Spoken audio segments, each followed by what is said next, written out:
You tell me, how do you explain a graveyard to a little kid?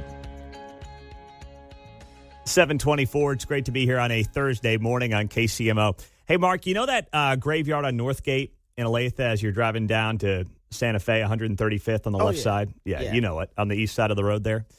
So we're driving down to soccer practice last night because, girls got to get ready for the big game this weekend. Got to get to 2-0. All right, I got to keep that undefeated record going here. Even though they don't keep score. I know, you're right. You're right. Just added that. Yeah. If you're listening, Claire, they don't keep score, okay?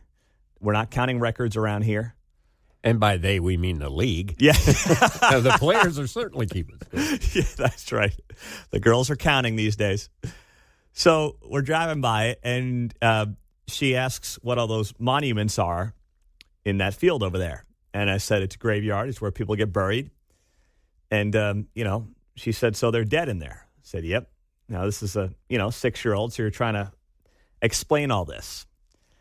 And then she asks about her great-grandfather, who passed away a couple of years ago in his mid to late 80s. And she goes, is he in there? I said, well, no, he doesn't, didn't live here, so he's not buried in there. And she goes, oh, so he's got, he's got one in his hometown.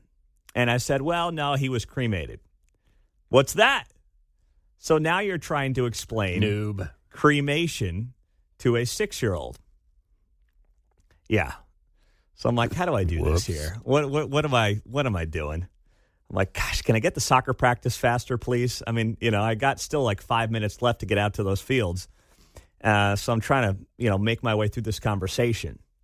Well, it's kind of like they turn the body into dust, and that way the family can, have a keepsake, and they can always see their loved one. And in this case, her great-grandmother can have the ashes of her husband of, 50, 60 years. Well, how do they turn him into dust? Oops. I'm like, well, I don't really know. I don't know how that works, to be honest. She says, well, only God can do that, right? And I'm like, well, true, but I think there's ways that they can kind of get around it. Well, no, only God can do that. It's like, it's a great question. I'll have to do some more research on that. And that's kind of where we left it before I got a couple more questions. And then I just said to myself, I don't know. How about those, Royals, huh? Jeez. Can't wait for soccer practice. Coming up this weekend. When it was, so he has one in his hometown. It could have just ended with, you could say that. Yeah. That's what you do. You got to learn those phrases. Yeah, you're right. I was always told, let's don't and say we did, when he would ask to do something. There's got to be something better than me going down the road of cremation. Yeah. And trying to then figure that one out and explain that one. So I'm learning. Because with the first, you always try to answer the question the right way.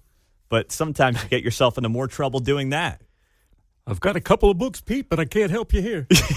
There's no book on doing it, Pete. No, thank you for that, Bernie. I appreciate just real that lab one. experience. Yeah, it's true. I'm not sure where my girls learn this, but they hold their breath when we go by graveyards. Oh, really? Yeah, I guess that is a thing. Superstition, I don't know. Superstition, sure. Yeah. Well, sometimes you got to learn the hard way. There's one down by Osceola when you go to scout camp, and every time we took the kids down there, I think it was my father-in-law or somebody, he would say, people are dying to get in there.